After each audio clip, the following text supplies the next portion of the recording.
time on episode 401 of Legends of S.H.I.E.L.D., we're talking Shang-Chi and the Legend of the Ten Rings. We're talking weekly Marvel news, including the Shang-Chi box office and the latest Spider-Man No Way Home trailer. And let's go. I'm Stephen John Drew from Better Podcasting, a podcast about podcasting, part of the Gonna Geek Network. Just like the show you're checking out now. Shows on the network are individually owned, and opinions expressed may not reflect others. Find fantastic geeky shows at GonnaGeekNetwork.com. You have been granted clearance by Director Alfonso Mack Mackenzie. Stand by for a S.H.I.E.L.D. debriefing.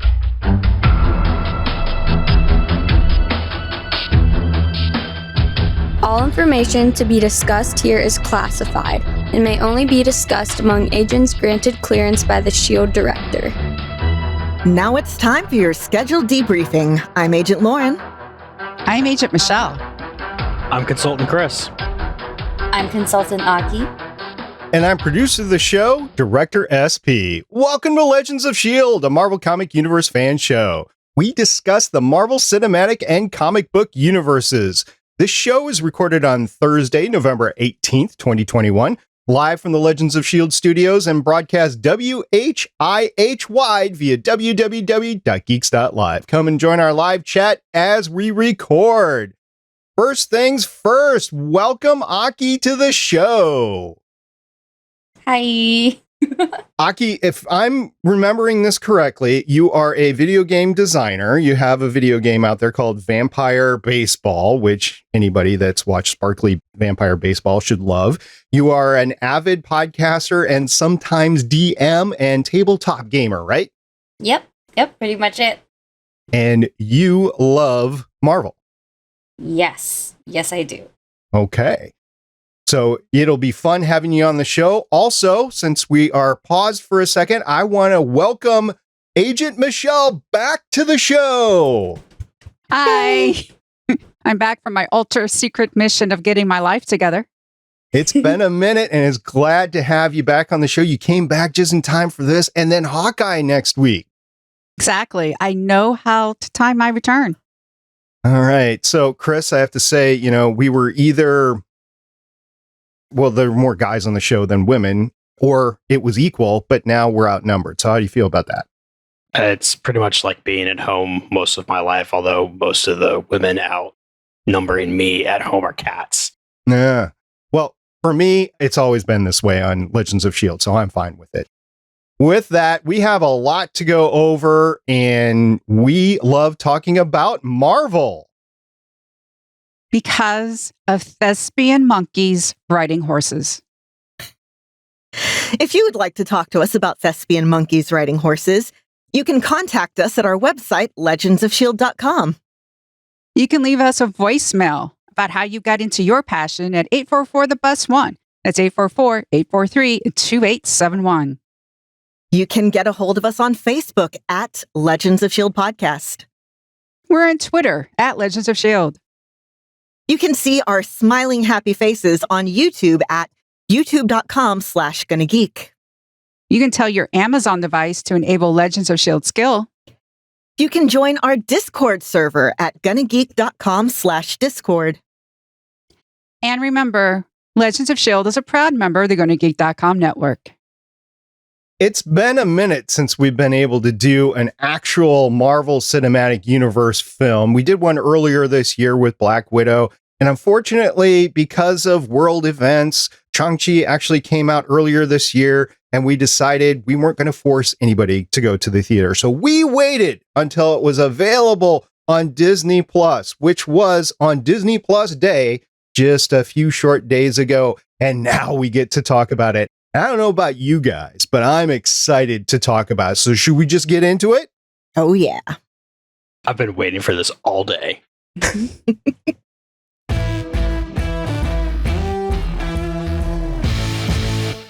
Shang-Chi and the Legend of the Ten Rings was released in theaters on September 3rd, 2021, but was also released on Disney Plus on Disney Plus Day, November 12th, 2021. Michelle, who are the producers of this movie?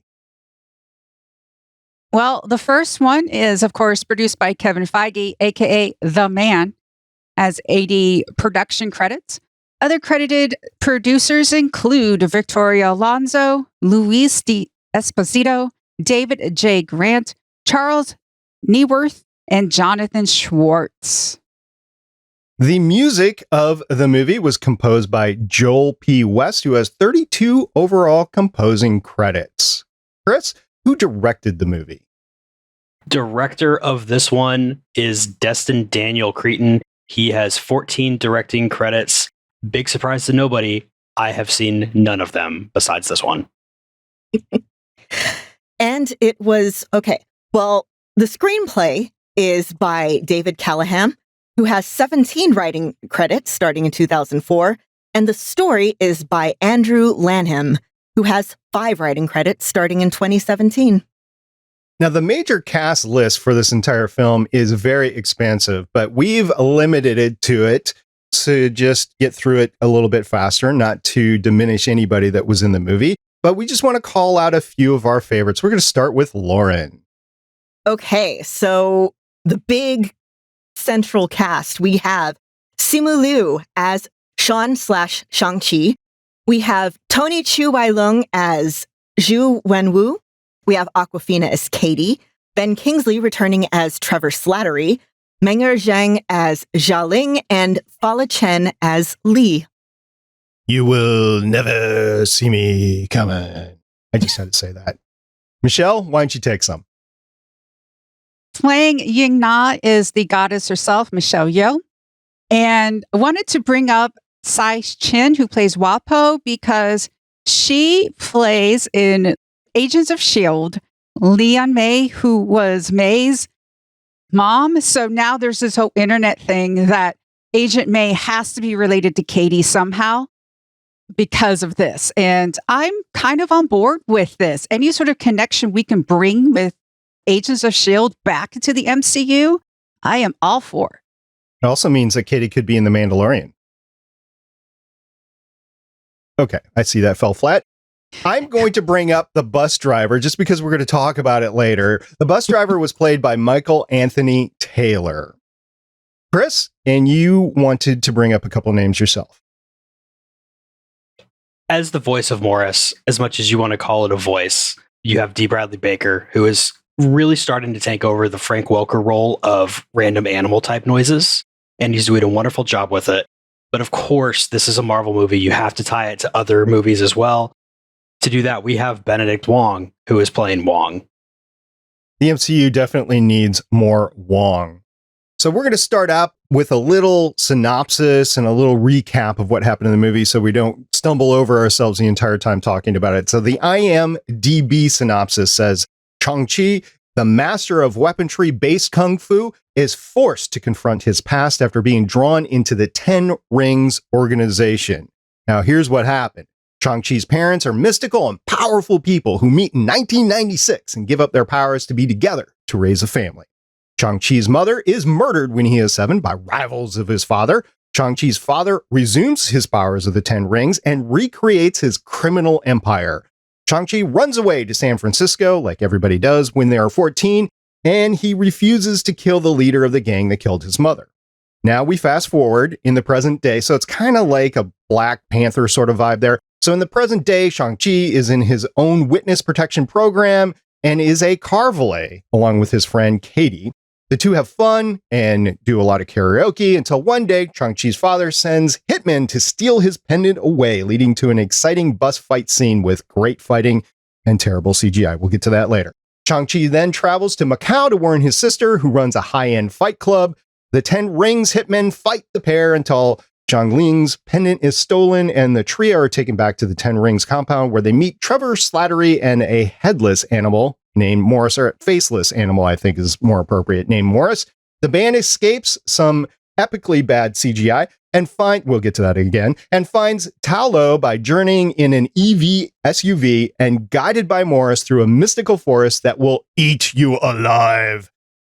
There The band is joined by people of Ta Lo to fight off Shang-Chi's father and the Ten Rings while saving the village from the Dweller in Darkness and teaming up with the Great Protector in a dragon battle that we should have seen in the Netflix series Iron Fist. Michelle, you happy with that? Yeah. Okay.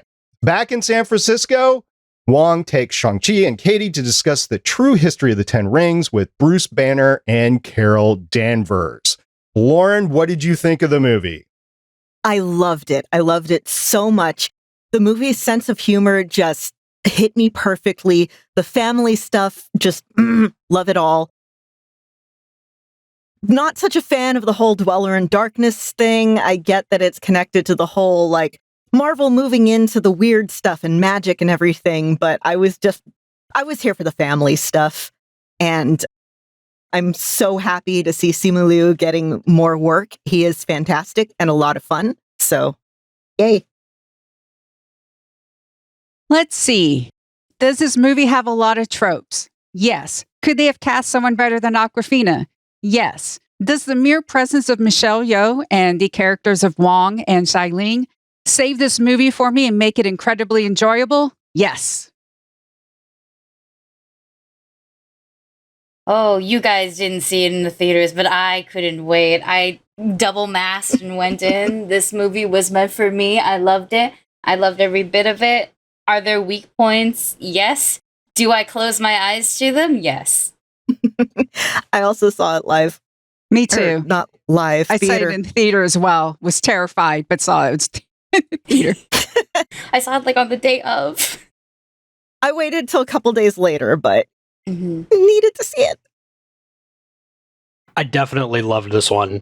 I mean, it's certainly not going to be my favorite Marvel movie, but I would say, without even thinking about it, it's up there and let's call it the top 20% somehow. And bring on the Marvel weird stuff because that is what I'm here for. Well, you're going to get a lot of it in Eternals later.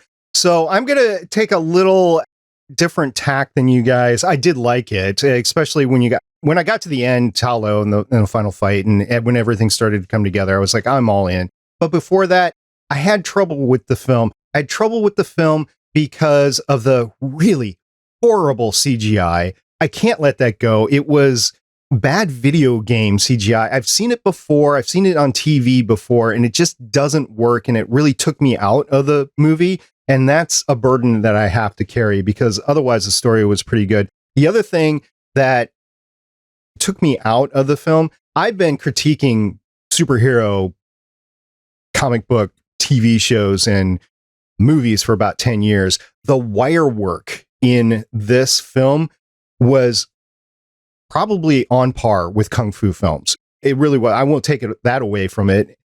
It just took me out because I'm more akin to wanting to see more realistic fighting. And just some of the wire work and the wild flying around, it just, again, took me out of it. Now, that said, I enjoyed it.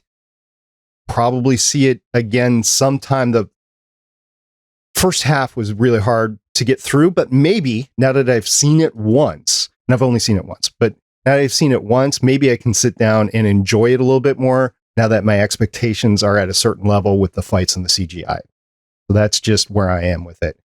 All right, so let's talk about what is going on with the film. Aki, since you are our very, very special guest, why don't we start with you? What is one thing that you want to talk about with the film? Ooh, one thing? Oh, that's difficult. I think I would like to go with specifically the mistranslations from Mandarin to English. Some scenes are just, they were translated, I believe, to the best of their ability. And I am not a native speaker, but I'm related to native speakers, and I have friends who are native speakers, and the internet exists. So there were certain lines where they were just so much cooler in Mandarin than they were translated through the subtitles. One in particular, and this one is very important, is when Michelle Yeoh and and Shang-Chi, they're practicing. Specifically, she says in the English translation, she says, "I'm proud of you," when actually she says, "You are your mother's pride." And that is very important culturally. We don't say that kind of stuff unless we really mean it. And it comes from a very deep and personal place. It's like saying that you are this person's pride and joy. You cannot be above this expectation for it. There's just a lot of meaning put into it. And so, like, yeah, I'm proud of you, kiddo. Like, haha, right? We just met, but, it does not hit the same way as her saying, you are this to your mom, who is my sister. It's like that. Another cool line, when Wu shows up in Talo, and the other guy is yelling at him, and he goes, "Oh, listen here, boy." He actually says, "I have tasted more salt than you have rice." That's poetic cinema, right there. That's the taste. I don't know why they took it out. I feel like everybody knows what salt and what rice is, and they can put 2 and 2 together. Because it's not like they don't bash you over the head with how old Wenwu is. Like every, 30 minutes. That's a really good line. And I think the last one, and this one is more not cinematic, I guess, I don't know, is when he actually gets to the gate. The English translation says something like, "I'm here, darling," because he's talking to the wife. He actually just says, "I'm here," or "I'm home."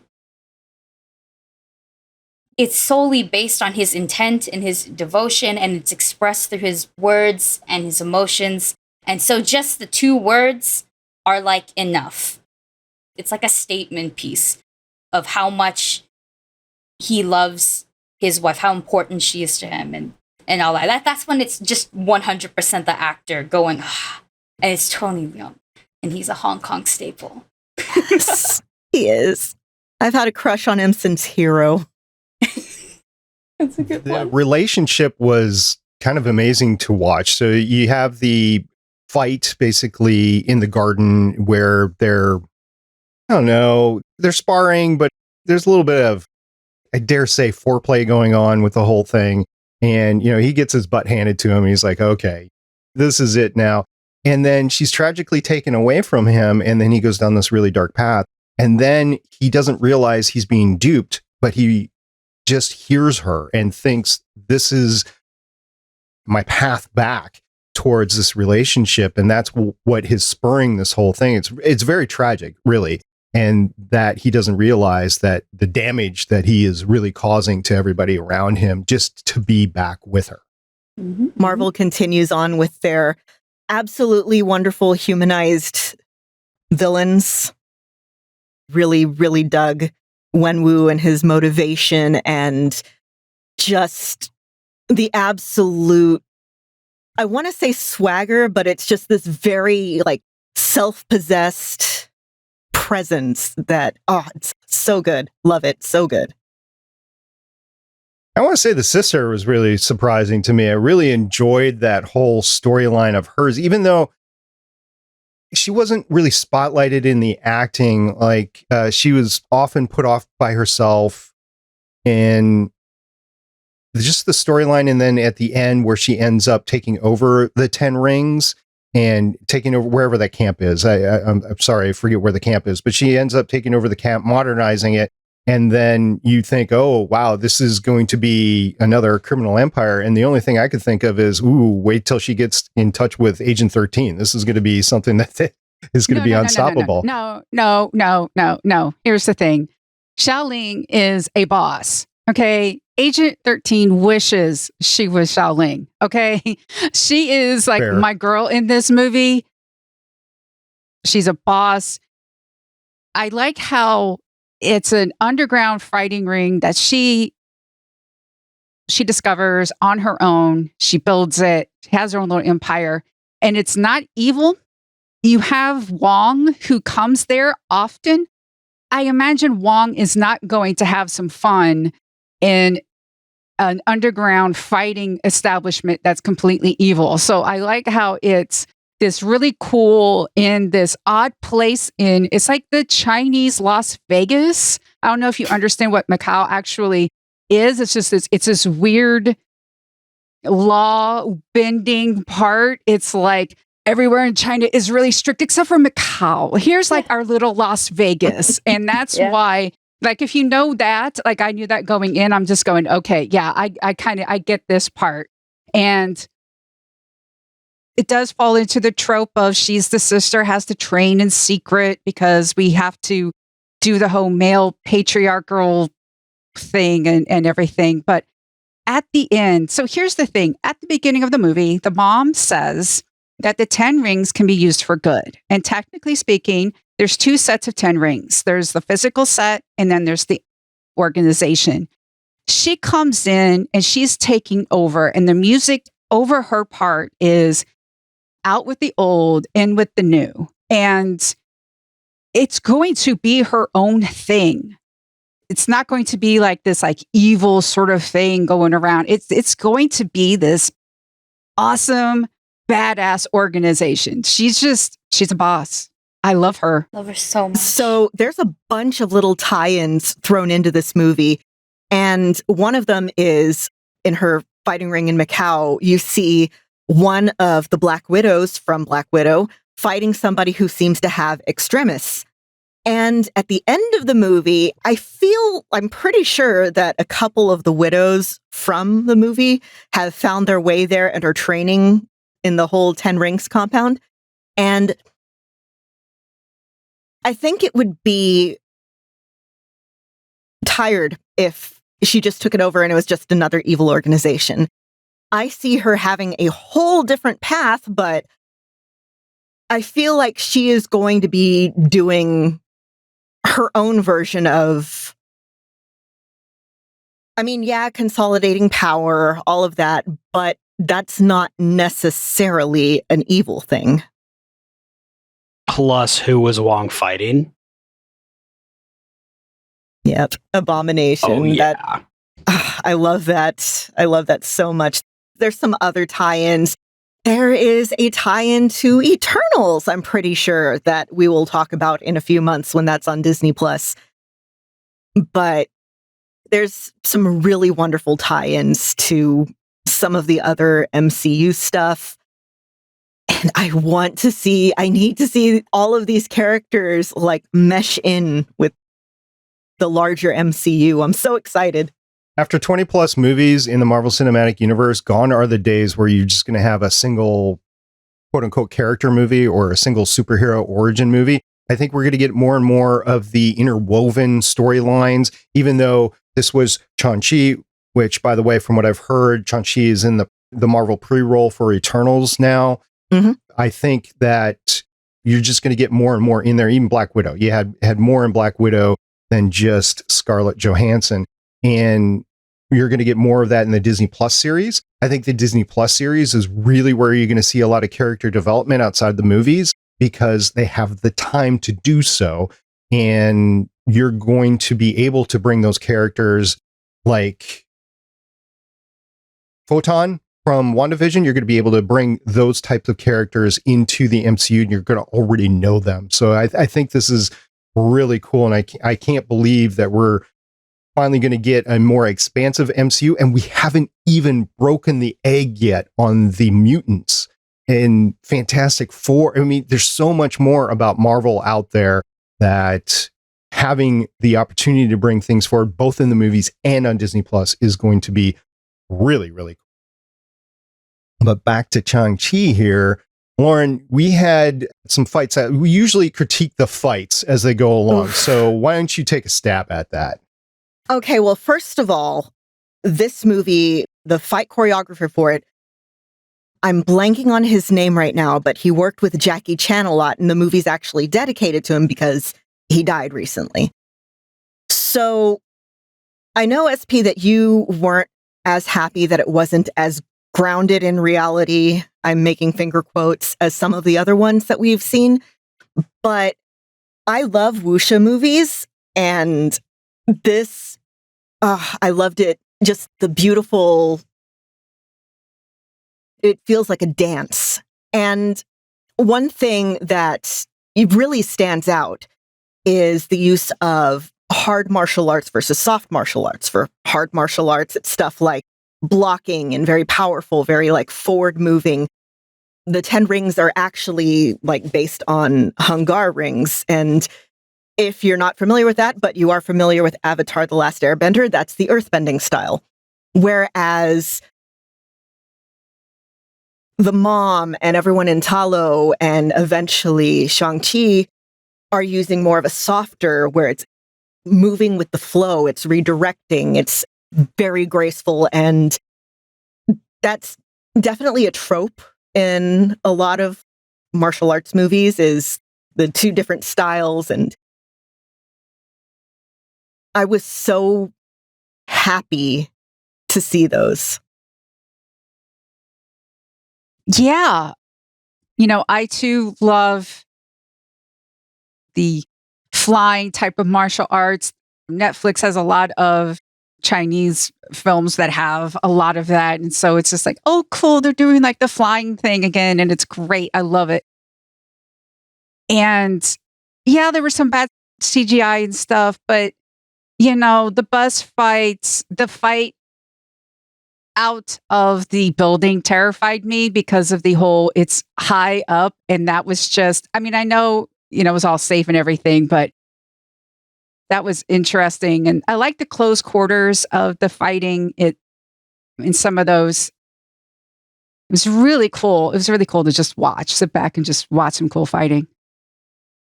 I like seeing a different fight style with all of this. If I want to just see people punch each other straight in the face, then I have all the other Marvel movies I can watch. It's nice to know that I can come here and see fights like this. And these types of movies are something that I've been trying to get more into lately. My wife isn't as into them, so I kind of have to watch those before she wakes up on the weekends. So my time's a little limited with that. But, here's a nice little introduction for people who haven't really been exposed to that before. It's really an interesting thing. I think everybody should go check out. I think a great way to look at it is the fights were a lot like dancing, and in that, especially the one-on-one sort of fights, and for that, yeah, it was very entertaining is probably a bad word, but I was captivated by those parts of the fights. And entertaining, it doesn't just have to be fights. You can also sing, right, Aki? Yes. To be fair, a lot of the fights, especially the soft martial arts, I guess, a lot of those reminded me of things that I just grew up doing. Tai Chi is one of those things, and it's the movement, it's the flow. It's because you're trying to move, essentially, your body. It's all about blood flow and stuff like that. But that's where a lot of this made sense to me. I like wuxia a lot. They are very rooted in just the etherealness of everything. So did I mind wire fu? Of course not. That was so nice to see. That was so good. Every single time, I've seen enough of these to know when the leg push is gonna happen. I was like, leg push, happen. It was good. It was really nice to be able just to go, that's where it's at. In terms of the other more, I guess, action-y fight, the hard martial arts, that was pretty solid, I think. I also have a little bit of martial arts in the background. So it was nice to watch. Xiao Ling kicks ass. And I don't know if I can say that. I just realized, I was like, oh, wait a minute, what's this rating? But but all of her techniques, in my opinion, were a lot stronger than Shang-Chi's. Shang-Chi is strong, and he has the foundation, and he looks amazing doing a lot of his stuff. But I think it's so nice to see how expressive they are when they're fighting. And that's kind of...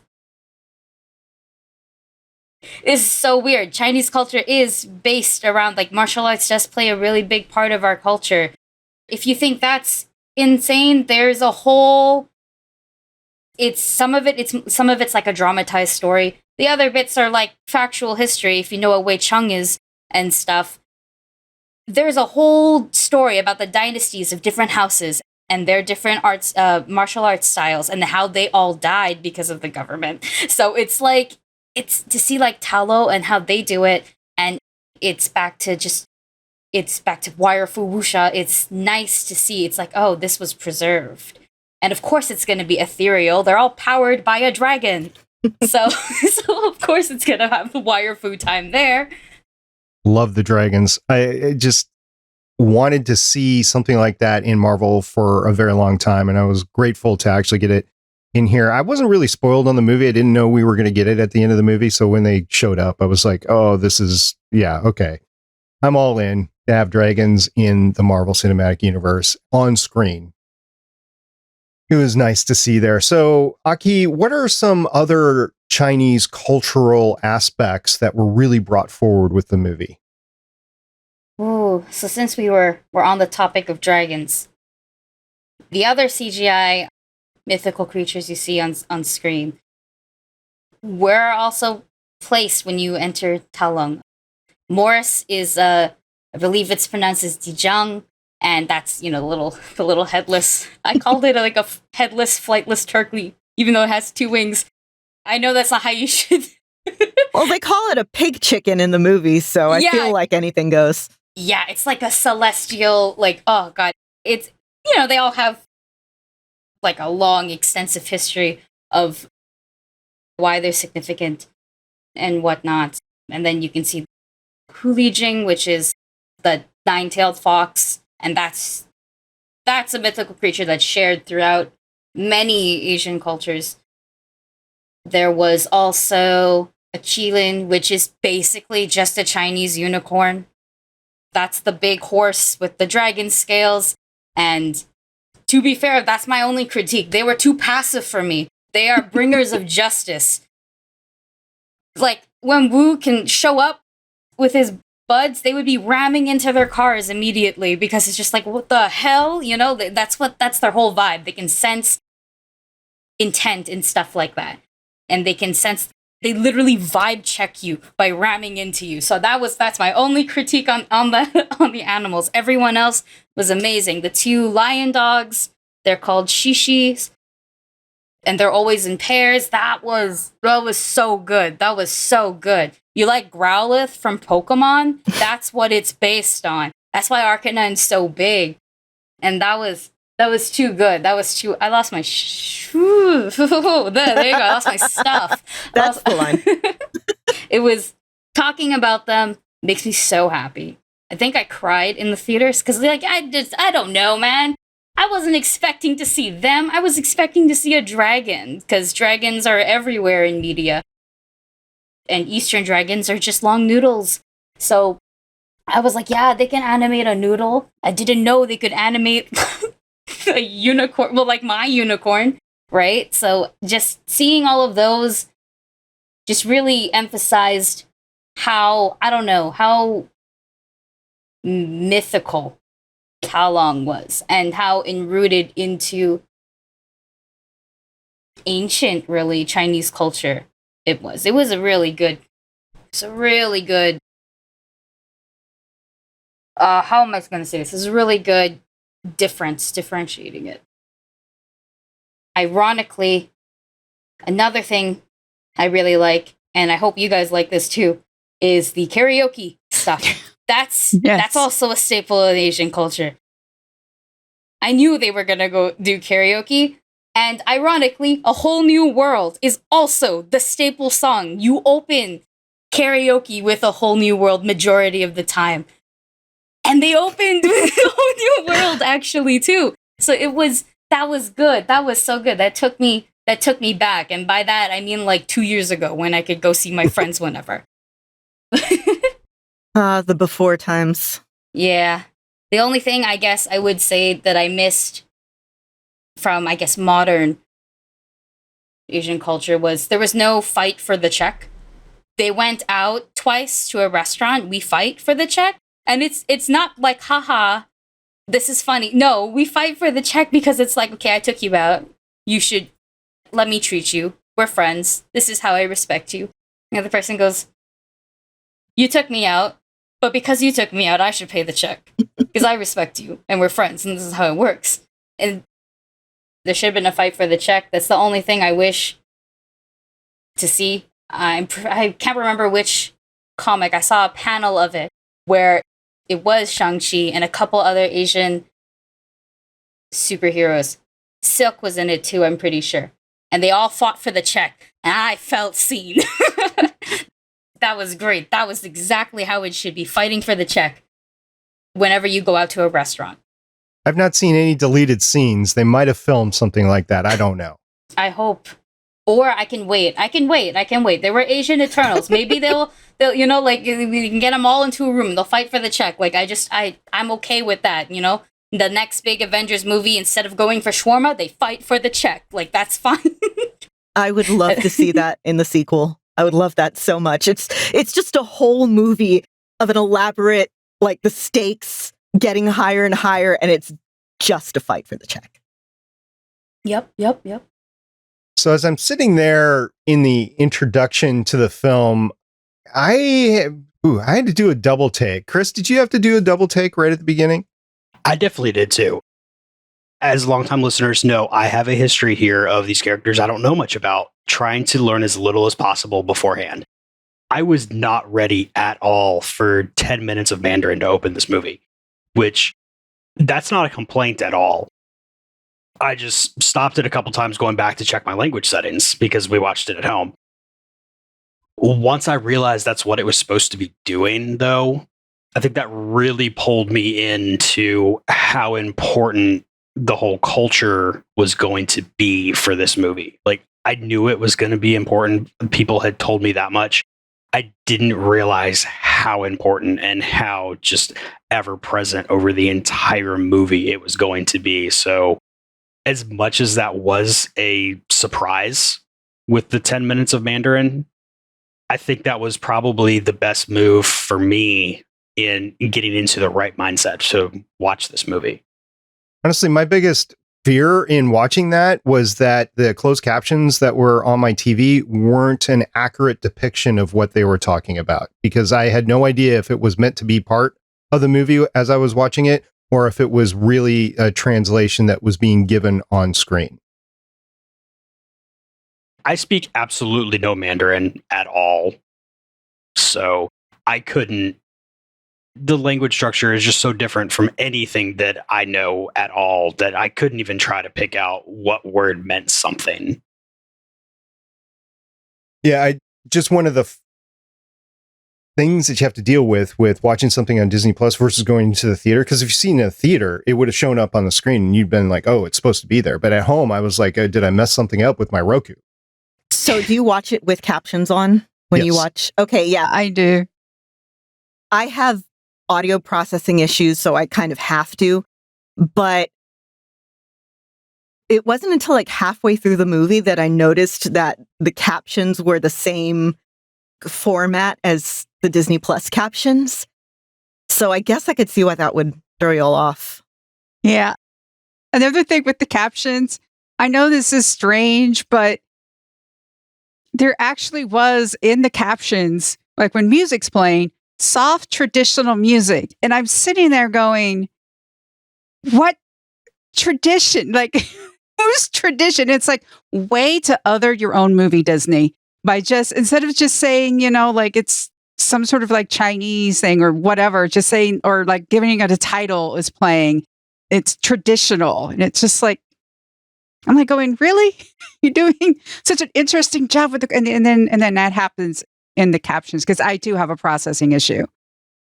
I actually tried, before I got into voice acting, after I lost my job, I was trying to figure out like, okay, well, what can I do? And captioning was one of the things I looked into.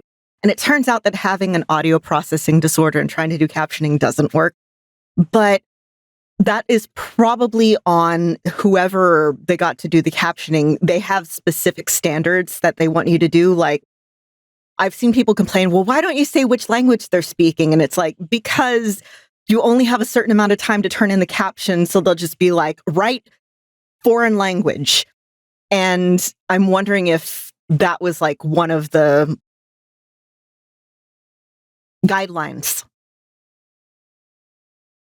Well, one of the traditional things that has to happen in every movie that is in San Francisco, you have to have some sort of car chase going on. I mean, this goes back to Bullet, Ant-Man, whatever. There's some sort of car chase that happens up and down the hills of San Francisco. While we didn't necessarily get I guess we did get a car chase because there were multiple vehicles involved, but we got this runaway bus scene. So it was kind of out of speed too, where you get this runaway bus and this fight going on in the back. And Lauren, you and I both ran into this information. So why don't you take everybody down through it? There's something great that happened here.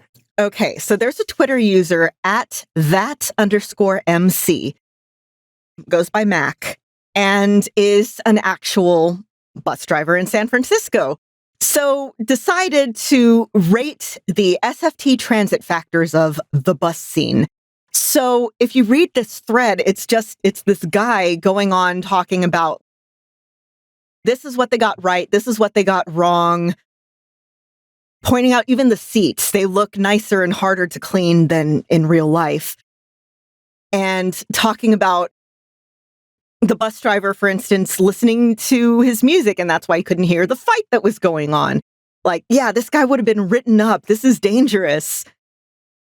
It was just a really entertaining thread, and it's one of my favorite things, which is somebody with a really niche interest or knowledge being able to apply that where you would absolutely not expect.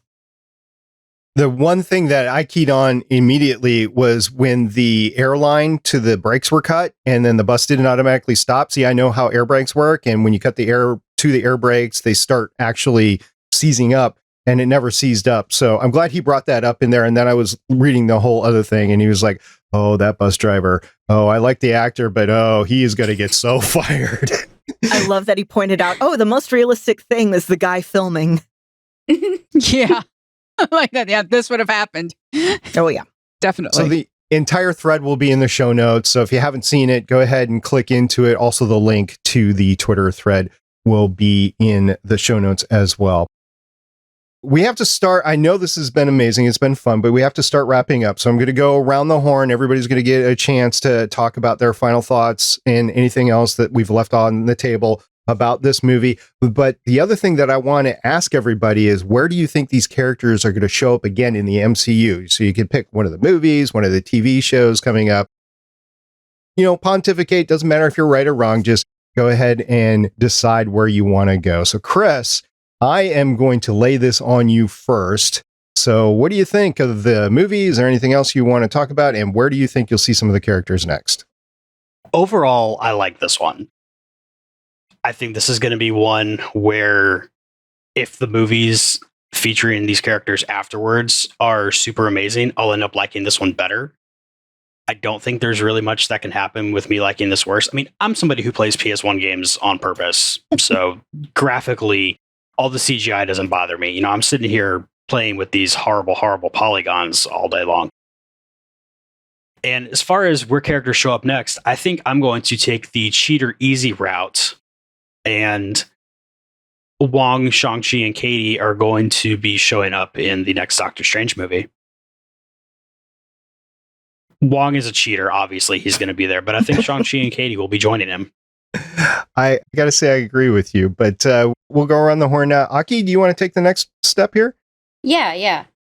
I think final thoughts. And this is solely because I saw this movie twice with my dad, and my dad was super upset with the relationship of Wenwu and Xiao Ling. And Xiao Ling is neglected due to his grief. We understand sad guys are sad, and then she falls under the trope, but it's their relationship that makes him upset, because my dad has 2 daughters.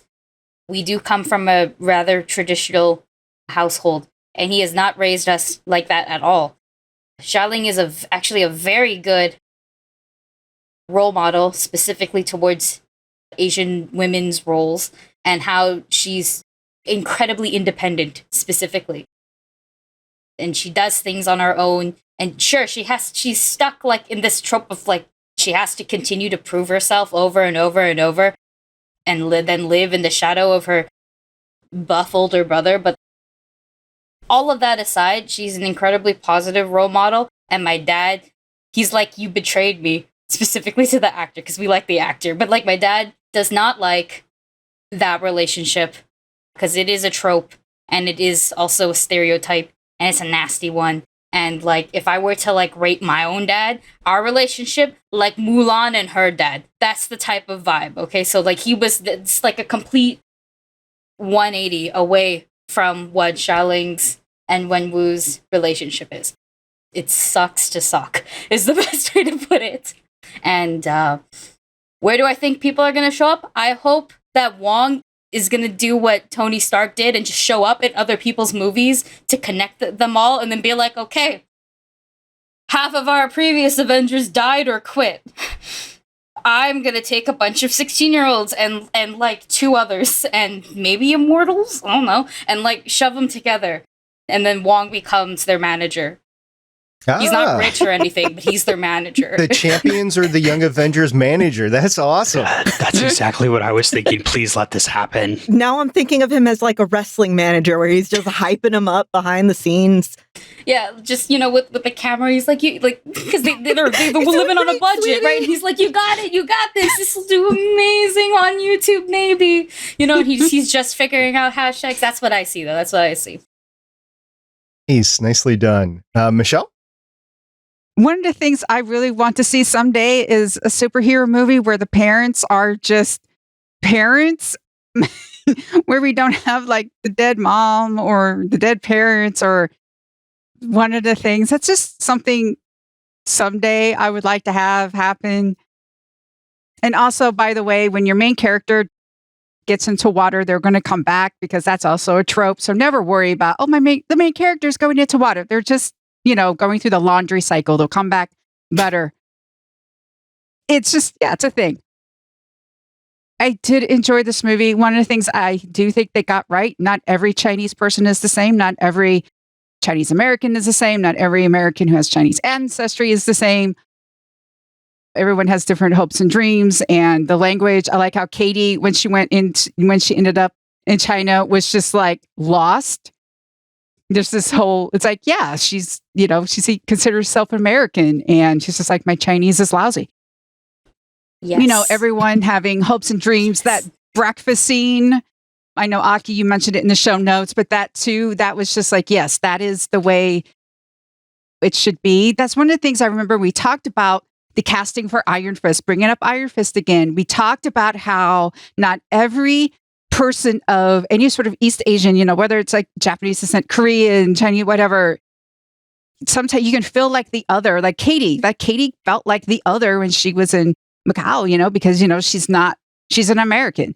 And we talked about that a lot. I just remember about how it did not have to be a white guy, because we talked about that ad nauseum, and I still stick with it. Anyway, where are these characters going to be? I just want Xiao Ling to be everywhere. Her own TV show with the widows or whatever being great, but probably Shang-Chi, whatever weird Marvel thing they're doing. I don't know what they're doing next. It's like, are they going space alien? Are they going mystic? Is it going to be mystical space aliens? I don't know, because now there's like a beacon in the 10 rings, and it's just like, what are we summoning the Shatari? Is Professor X going to actually come in on the alien ship? It's like, that's how we're going to get the mutants. It's like, oh, by the way, we were fighting the Phoenix. We ran into Captain Marvel, and then now we decided to come to Earth. Like, maybe that's how they introduced the mutants. Who knows? But I just want to make sure that Xiao Ling comes back, and Wong, like those two have to come back. We're going to come back to that last thing that you mentioned after Eternals, by the way. Oh, yes. We're going to revisit that conversation again. But yeah, okay. All right, Lauren, I guess you're next. Okay, so I know I've said this ad nauseum before, but representation matters.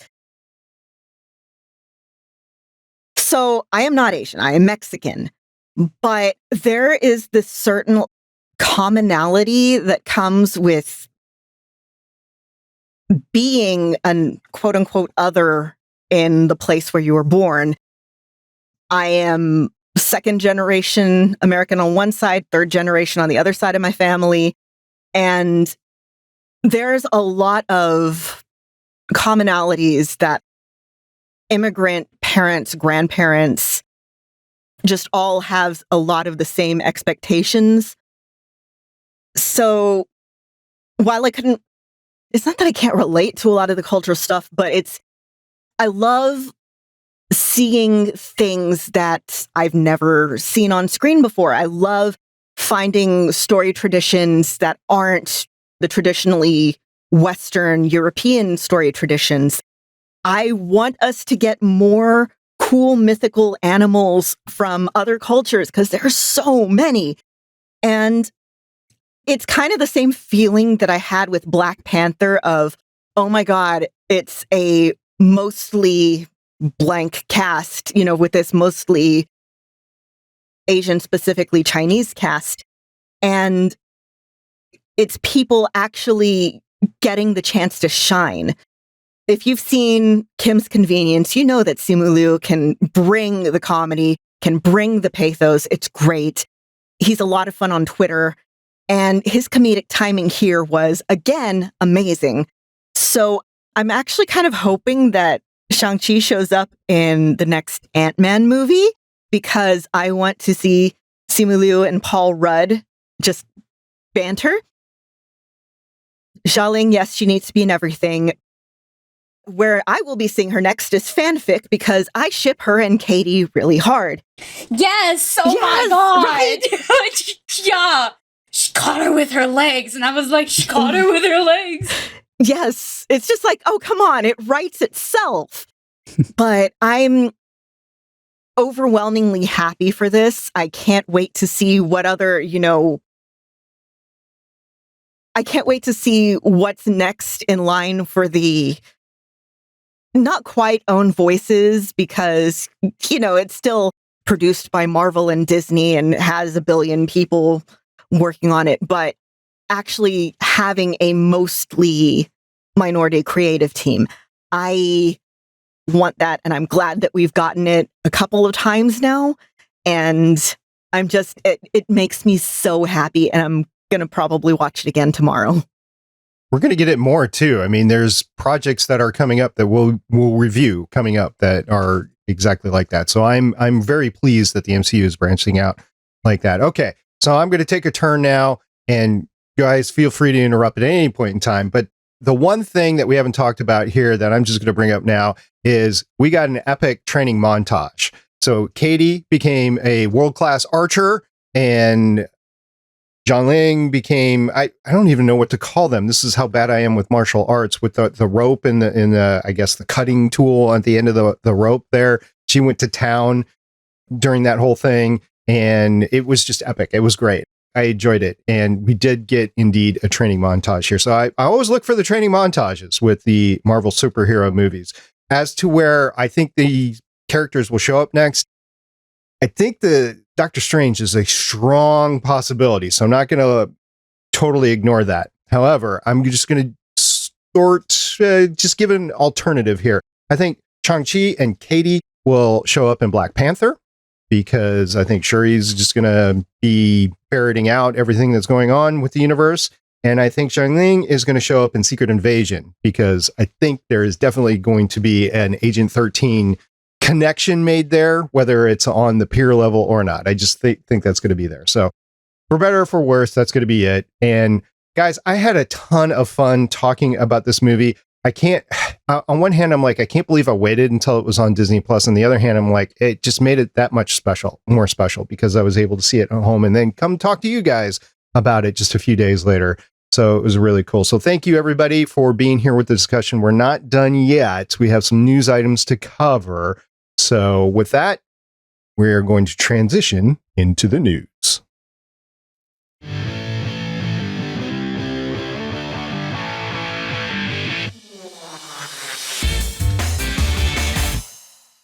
So we're going to start talking about the box office for Shang-Chi, even though some of us watched it on Disney Plus and Disney didn't earn any money from that other than our, whatever it is, $7.99 a month fee for that.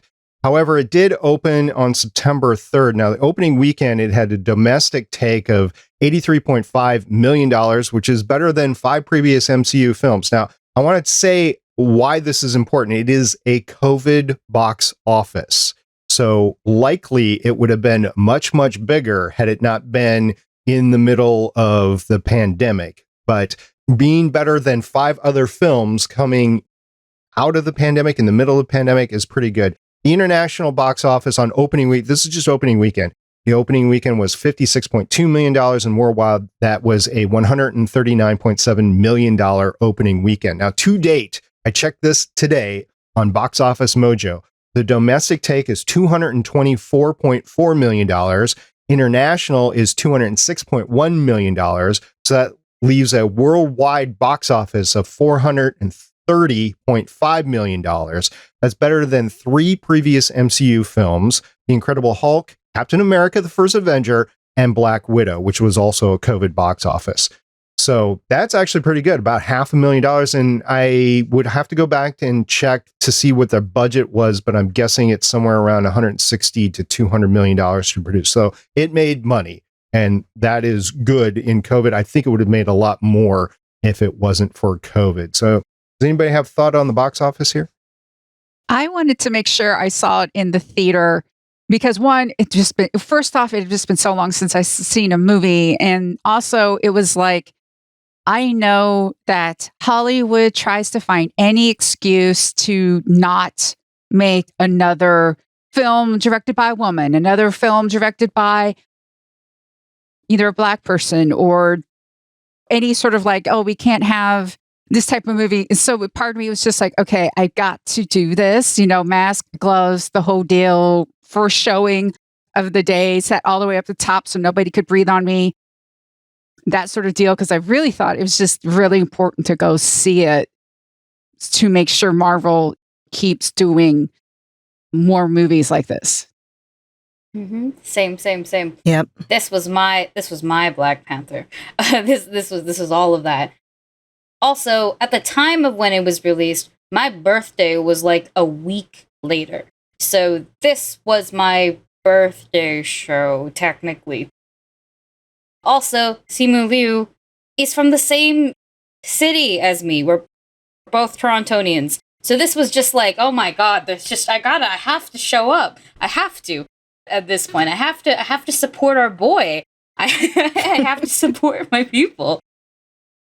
And I also have to support myself because this is self-care. And and that's why I went and saw it as soon as I could.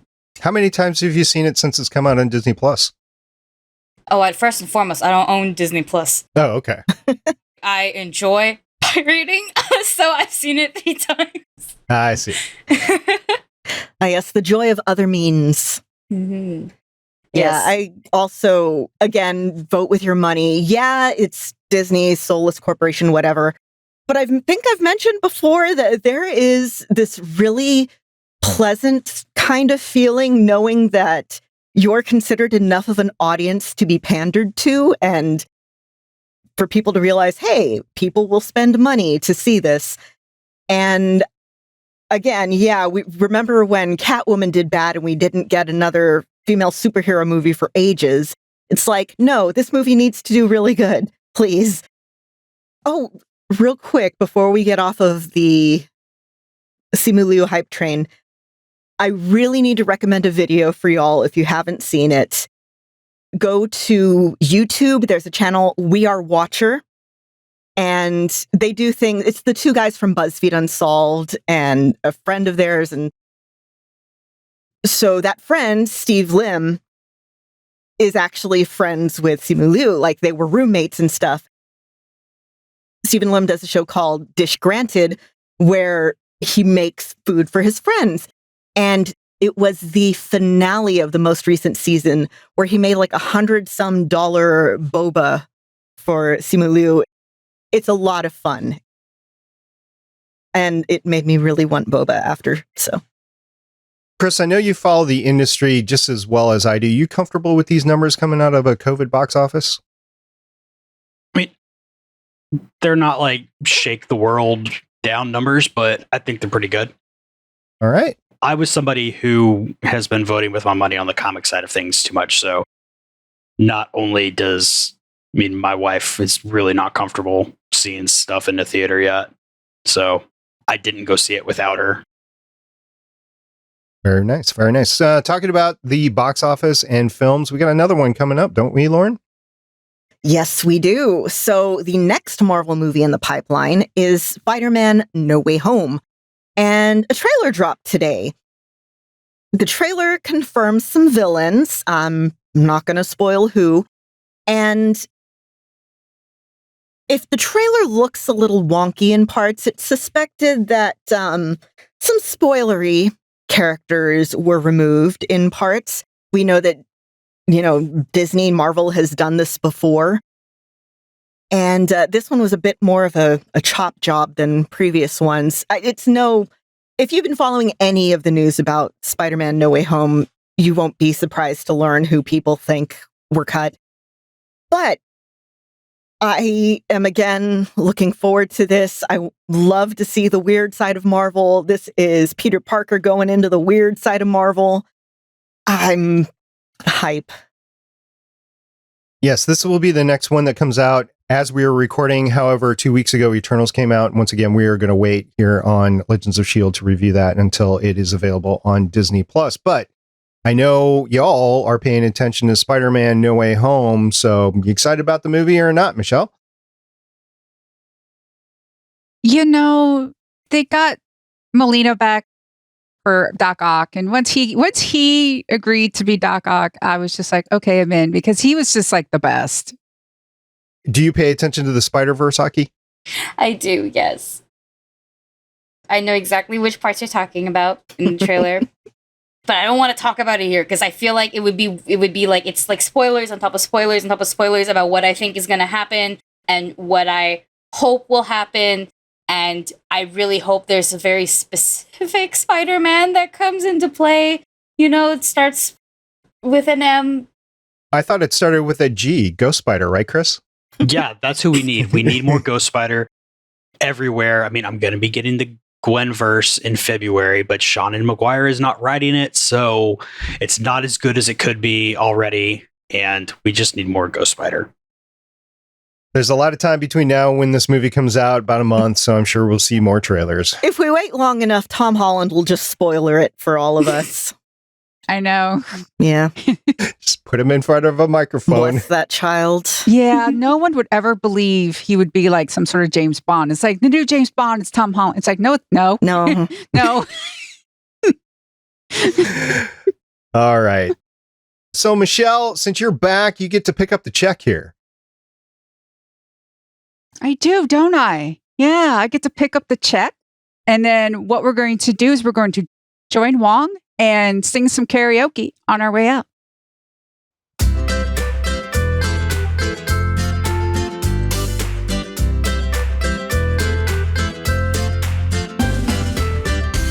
Aki, thank you so much for joining us today. It was a real pleasure having you on board talking about this movie that you enjoyed so much.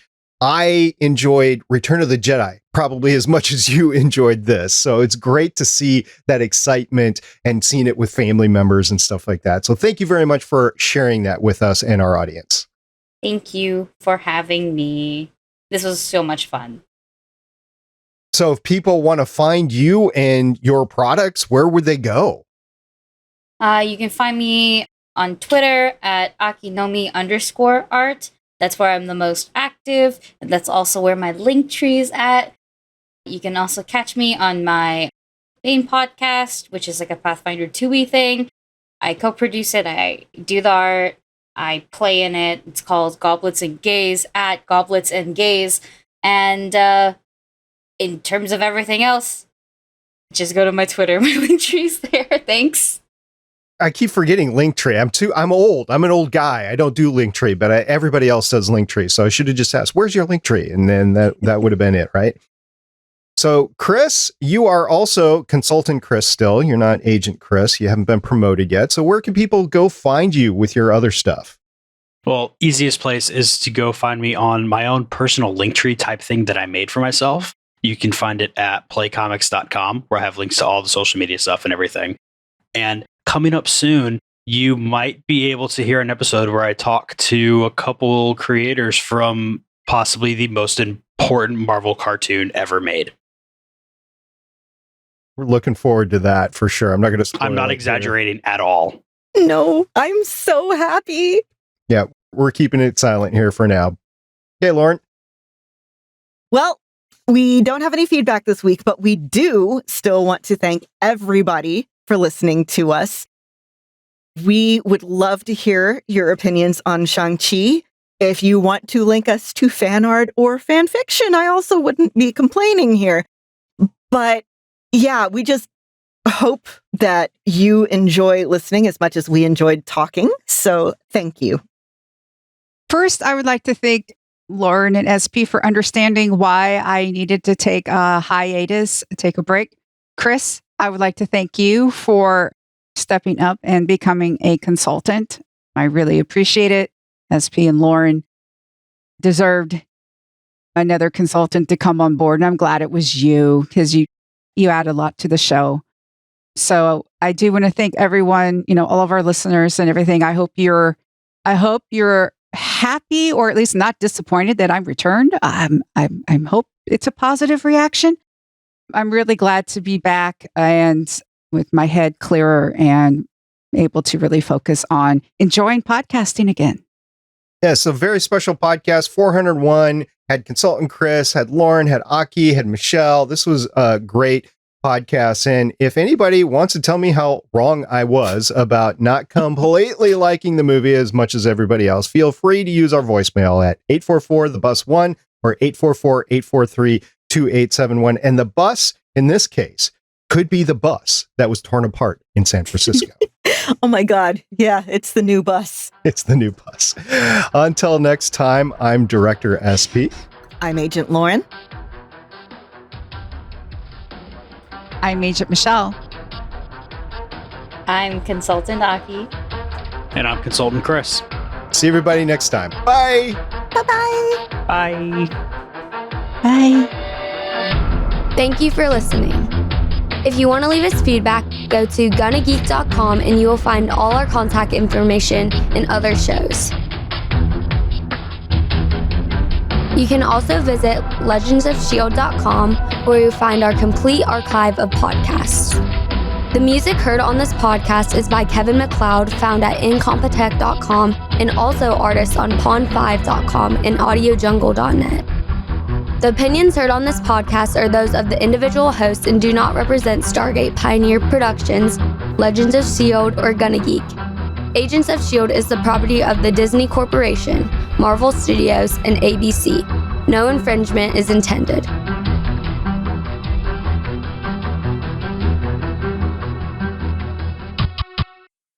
Legends of S.H.I.E.L.D. is copyright 2013 through 2021.